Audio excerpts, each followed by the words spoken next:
Ok, entonces continuamos, ¿no? Les estaba comentando hace un momento que cuando se habla de diseño de computadoras o de sistemas digitales, digamos en general, digamos que hay tres aspectos que son importantes. Uno de ellos es el de la forma en la cual se va a representar la información, ¿sí? Ya a estas alturas del partido ya saben ustedes que pues, la computadora básicamente lo que tenga que representar lo hace a través de bytes, ¿no? Y también lo hace a través de palabras, ¿no? Entonces los bytes no cambian, los bytes siempre van a ser 8 bits. En cambio las palabras sí pueden cambiar, va a depender mucho del tipo de arquitectura. Y déjenme mencionar ahorita la palabra arquitectura porque es con lo que nosotros vamos a empezar. Es decir, con definir qué es esto de organización, qué es esto de arquitectura, ¿no? De un sistema mínimo y desde luego que es un sistema mínimo también, ¿no? Porque hay como muchas palabras ahí medio raras, ¿no? Que de alguna forma ustedes ya conocen, pero bueno, vale la pena recordarlas, ¿no? Entonces les comentaba que un primer problema cuando hablamos de diseño de computadoras es el de cómo vamos a representar esos datos, ¿no? Y ya sabemos que para representarlo utilizamos bytes o utilizamos palabras. Las palabras, como les mencioné, pues depende del tipo de computadora, ¿no? Entonces las palabras pueden ser de 16 bits, pueden ser de 32 o pueden ser de 64, que es lo que sucede en la actualidad. De hecho, una computadora actualmente puede manejar palabras de 64 bits o bytes. No maneja palabras de 32, no maneja palabras de 16. Puede manejar palabras de 64 y puede manejar palabras de 8 bits. Ojo, y al decir que las maneja me refiero a que las maneja de forma natural. Es decir, las instrucciones que pone el procesador o la computadora están preparadas para manejar pues, palabras de 64 o palabras de 8 bits. Si ustedes quieren manejar otras palabras de otra longitud, pues ni modo, van a tener que programarlo, les va a costar más trabajo, ¿no? Tienen que hacer un poquito más de esfuerzo, ¿no? Pero de forma natural, 8 y 64, en la actualidad los procesadores lo pueden manejar de forma indistinta, ¿no? Sin ningún problema, ¿no? Ok, entonces, otro aspecto importante al momento de diseñar los datos, por ejemplo, las computadoras es ¿qué operaciones son las que van a poder realizar con esos datos? Entonces ustedes ya saben que las operaciones que realiza una computadora pues tiene operaciones aritméticas, tiene operaciones binarias o tiene operaciones de otra índole, como por ejemplo transferir datos o mover datos, ¿no? Entonces digamos que ese es otro aspecto de diseño dentro de un sistema de cómputo, ¿no? Y el último se refiere a cómo funcionan esas operaciones, es decir, cómo van a manipular los datos, esas operaciones para que logren su objetivo, ¿no? Entonces digamos que es el funcionamiento de las operaciones, ¿no? Entonces son tres aspectos importantes, ¿no? Cuando nosotros hablamos del diseño de computadoras, ¿no? Principalmente del diseño del microprocesador, porque recuerden que el microprocesador o el procesador de alguna forma es digamos, la parte importante de una computadora, ¿no? Pero no me he adentrado mucho sobre procesador, porque ahorita vamos a mencionarlo y hacer la diferencia con un microcontrolador, porque si se fijan el curso se llama microcontroladores, no microprocesadores, ¿no? Por ahí me preguntan si cambió la página de Livio. Bueno, ahorita al final te comento, ¿no? Ahora bien, entonces tenemos tres aspectos importantes. Uno, el de representar los datos. Otro, el de las operaciones que van a manipular los datos. Y finalmente, el cómo o cómo tienen que funcionar esas operaciones, ¿no? Son tres aspectos, pues, importantes, ¿sí? Ahora bien, cuando hablamos de arquitectura y de organización de computadoras, entonces es importante, tener claros esas palabras porque en la actualidad nosotros las usamos indistintamente, ¿no? Es decir, manejamos arquitectura o manejamos organización como si fueran exactamente lo mismo, pero no, son palabras diferentes y son palabras que se basan en lo que les acabo de comentar hace un momento, en estos tres aspectos que les he mencionado. Entonces, para tener un poquito más claro esto, cuando se habla de arquitectura de computadoras, ¿sí? Nos referimos a todo aquello que puede afectar la ejecución de un programa. ¿Qué es lo que puede afectar la ejecución de un programa? Bueno, pues la representación de los datos, ¿sí? Entonces, si ustedes tienen un programa y lo ejecutan en una computadora que representa los datos de una manera y luego ese mismo programa lo llevan a otra computadora que representa los datos de otra forma, entonces muy probablemente ese programa pues a lo mejor no pueda correr en una y en la otra sí. Entonces, la representación de datos son aspectos que tienen que ver con la arquitectura de la computadora. ¿Qué otra cosa tiene que ver con la arquitectura de la computadora? Las operaciones. Entonces, si su programa hace sumas y restas y la llevan a una computadora que no hace ese tipo de operaciones, aun cuando tenga la misma representación de datos, no hace esas operaciones, por lo tanto ese programa no va a poder correr en esa computadora, ¿no? Entonces, estos dos aspectos están relacionados con lo que es la arquitectura. Ah, caray. Con la arquitectura.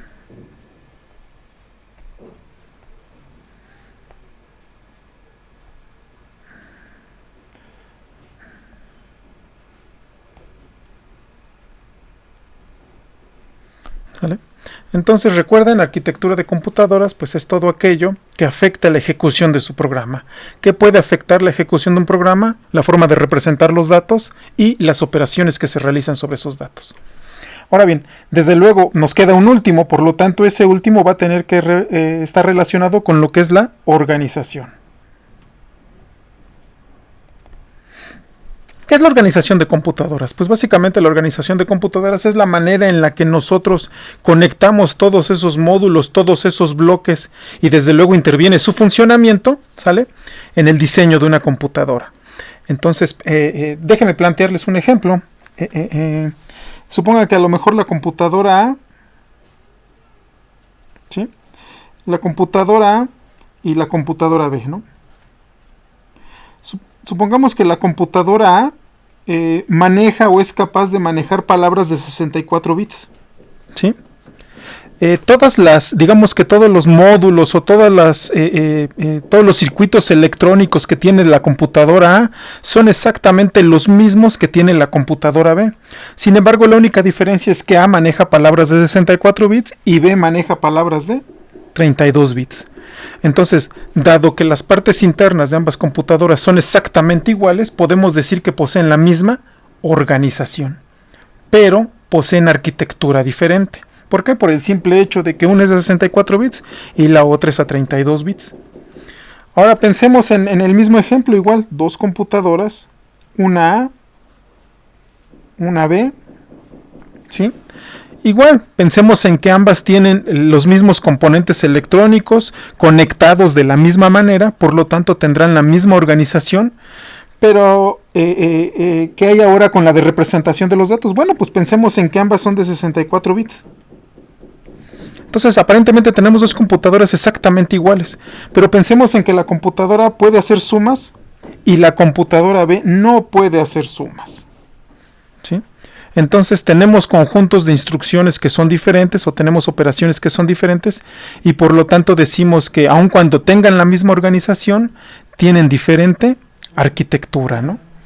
Entonces en estos dos casos está la misma organización, pero hay diferente arquitectura.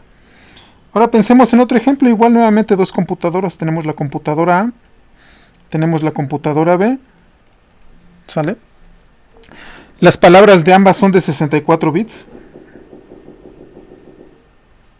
Poseen el mismo conjunto de instrucciones, como son ambas de la misma representación y tienen el mismo conjunto de instrucciones, quiere decir que un programa que ejecute en A también va a poder ser ejecutado en B. ¿Cuál va a ser la diferencia? Pensemos en que la diferencia es la siguiente. A lo mejor la computadora A, para hacer multiplicaciones, es decir, para multiplicar dos números, hace sumas sucesivas. Es decir, suma A veces, suma B veces A. Ese es su procedimiento para hacer una multiplicación, ¿sale? Ahora bien, pensemos en que la computadora B hace un procedimiento completamente diferente. A lo mejor él sí hace el algoritmo que a nosotros nos enseñaron en casa, ¿no? O que nos enseñaron en la escuela. Entonces él multiplica que las decenas, que las unidades, que qué sé yo, y entonces obtiene pues ya un resultado, ¿no? Entonces noten que las operaciones son completamente diferentes. Claro, vamos a llegar al mismo resultado, ¿verdad? Pero el camino que se tomó para llegar al mismo resultado fue completamente diferente. Entonces, en este caso estamos hablando de dos sistemas de cómputo que poseen diferente organización, pero de igual arquitectura. Ya un ejemplo, digamos, más real, pensemos en dos procesadores. Por ejemplo, tenemos procesadores Intel, por ejemplo, tenemos procesadores AMD. Si ustedes van y piden un procesador de 64 bits con tales características marca Intel, es muy probable que el mismo procesador, o bueno, que encuentren un procesador con iguales características en AMD, ¿sale? La única diferencia es que pues ambos van a tener, digamos, sus circuitos internamente van a ser diferentes, van a estar conectados de forma muy diferente y por lo tanto van a tener diferente organización, pero poseen la misma arquitectura. Ahora pensemos en otro ejemplo, a lo mejor procesadores Intel, pero pensemos en procesadores Intel que trabajan en Mac y pensemos en procesador Intel que trabajan en PC.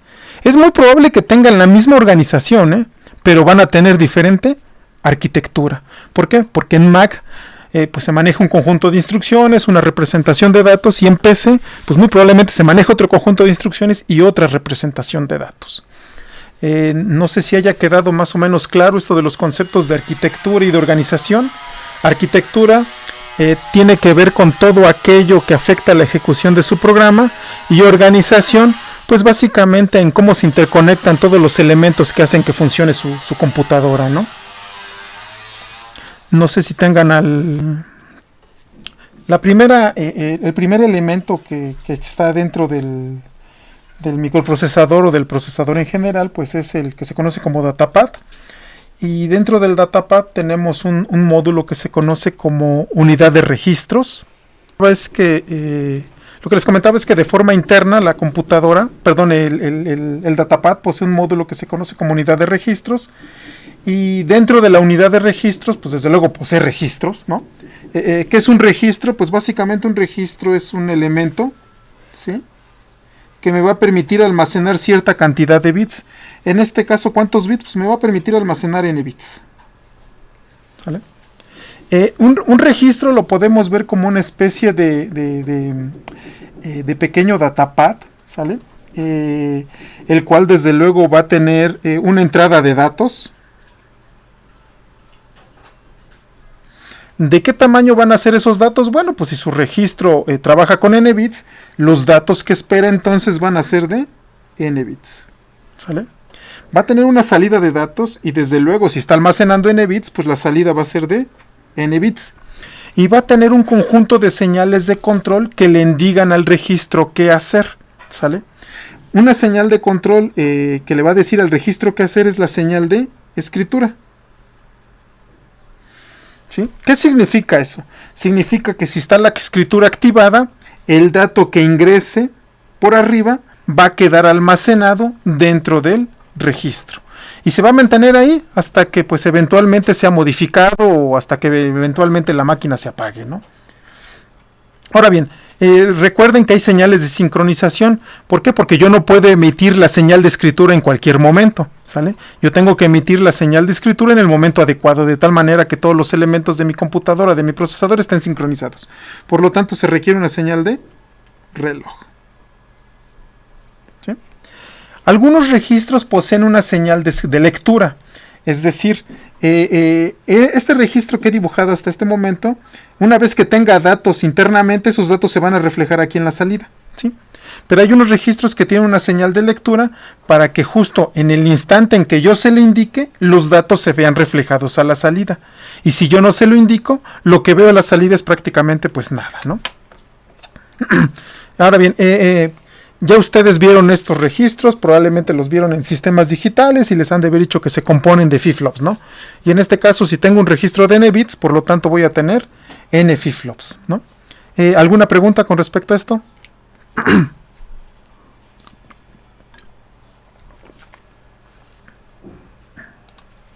Ok. Es que ya me estoy quedando... Ay, perdón. Ok.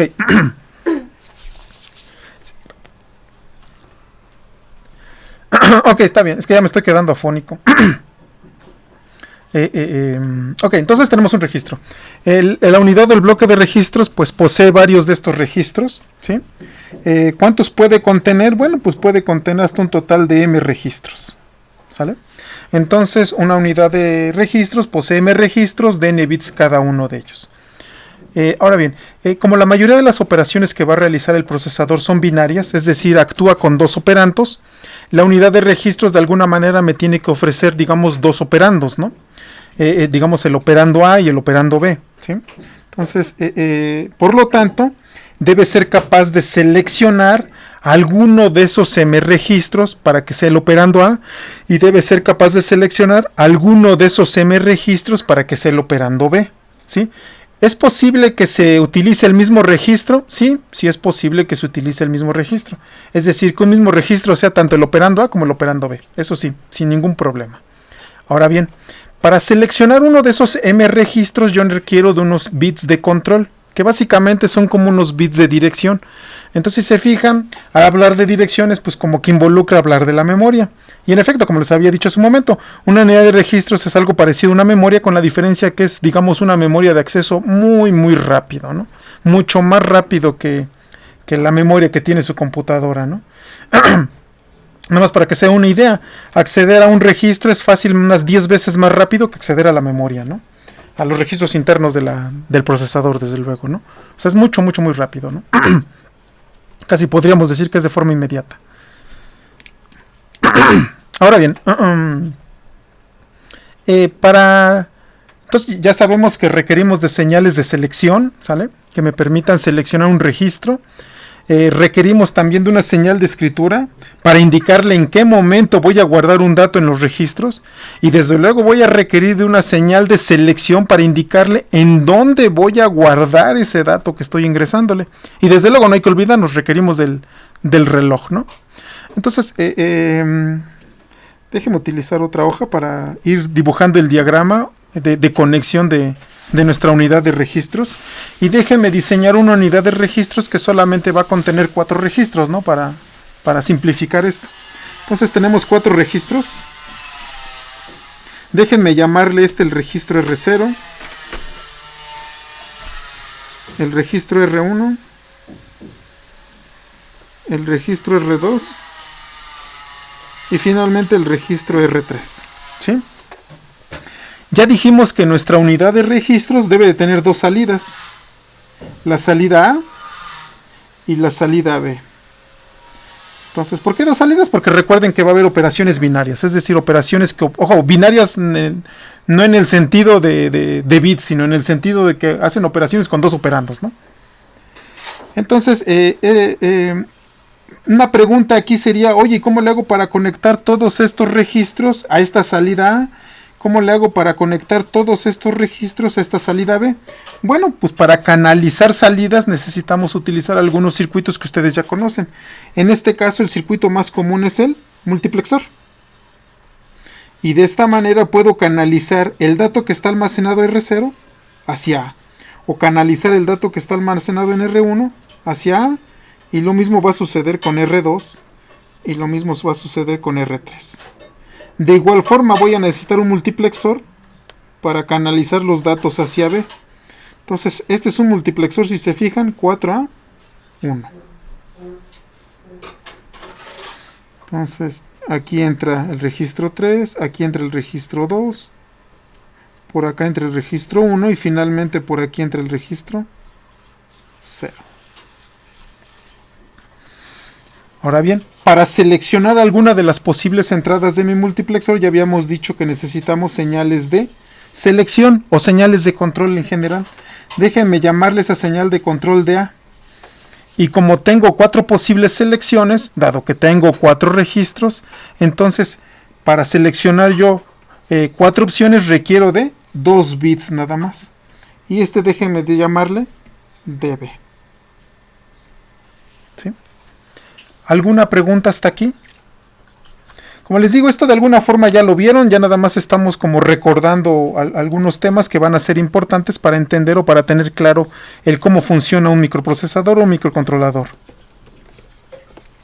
No sé si tengan alguna pregunta. Sí.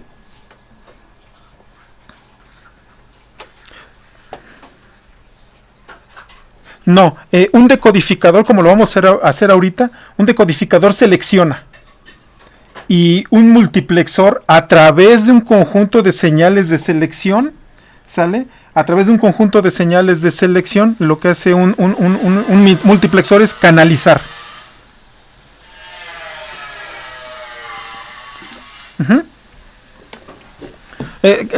Digamos que en ciertos sentidos son, digamos, tal vez relativamente semejantes, ¿no? Pero en el fondo son completamente diferentes, ¿no? El multiplexor canaliza una posible entrada a través de señales de selección. Y el decodificador, si lo quieres ver así, selecciona nada más. Entonces, fíjate, así ahorita como está nuestro circuito, lo único que tenemos es que si hay algo guardado en R0, en R1, en R2 o en R3, lo podemos canalizar hacia la salida A o lo podemos canalizar hacia la salida B a través de estas dos señales de selección, ¿sí?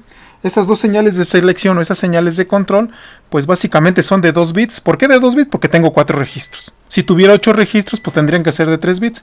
Si tuviera 16 registros, pues tendrían que ser de 4 bits. Y noten que el número de registros que posee la unidad de registros, pues va a depender del número de bits que tengamos nosotros, ¿no? Aquí en los bits de selección, ¿no? Ahora bien, hasta ahí nada más sería para recuperar datos, ¿no? ¿Qué sucede si yo quiero ingresar datos? Bueno, pues si yo quiero ingresar datos, pues coloco la señal. Nada me impide que ese mismo dato también se almacene en R1. Nada me impide que ese mismo dato también se almacene en R2. Y tampoco nada me impide que ese mismo dato también se almacene en R3. ¿Quién va a hacer la diferencia? La diferencia la va a hacer la señal de escritura que yo le envíe a alguno de esos registros. Entonces, si yo quiero que se almacene un dato en R0, pues más me vale mandar la señal de escritura en R0. Si yo quiero que el dato se almacene en R2, pues más me vale mandar la señal de escritura en R2, ¿sí? Entonces, a esta entrada de datos déjenme llamarle C. Y ahora sí, para seleccionar el almacenamiento en alguno de esos registros, pues ya habíamos dicho que necesitamos un decodificador, ¿no? Entonces, con un decodificador nosotros podemos decir qué registro es el que va a almacenar el dato. Y este sería un decodificador 2A4. Tiene dos señales para poder seleccionar alguna de las posibles salidas, y esa déjenme llamarle DC. ¿Sí? Ahora bien, el decodificador siempre selecciona algo, ahí hay que tener mucho cuidado. Y como siempre selecciona algo, entonces, y aquí en DC siempre va a haber algún dato, quiere decir que muy posiblemente se va a estar guardando algo sin que yo lo solicite. Entonces, generalmente el decodificador tiene una señal de habilitación. Y esa señal de habilitación va a funcionar para mí como mi señal de escritura, pero ya de todo la unidad de registros. De esta manera, cuando yo active W, voy a poder almacenar el dato que entre en C, siempre y cuando haya seleccionado con DC el registro en donde va a depositar el valor que quiero almacenar, ¿no? Y entonces, pues ya poseo o ya tengo lo que se conoce como una unidad de registros, al menos ahorita con 4 registros. Por cierto, esta configuración de utilizar multiplexores se le conoce como multiplexores dedicados. Hay otra que se le conoce como bus dedicado, pero bueno, ahorita por el momento eso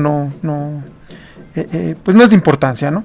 Nosotros ahorita para este diseño utilizamos esto que se conoce como multiplexores dedicados, ¿no?